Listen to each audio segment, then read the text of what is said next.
Hello everybody, today I'm going to show you how to disable HDCP on your PS4 Pro. This is just for those who has a game captured card for your PlayStation to your computer. And if you're having troubles not getting any signal to your computer, so what you want to do is go to your settings on your PS4 and then go to all the way down and go to system.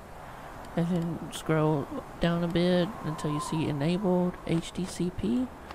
What you want to do is disable it, like you see mine right here without the check mark on the PlayStation 4 Pro or PS4.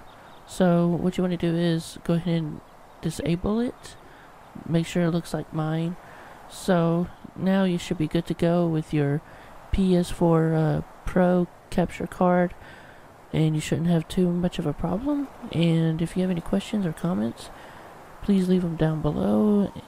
And I just want to say thank you for watching, and I will see you all later.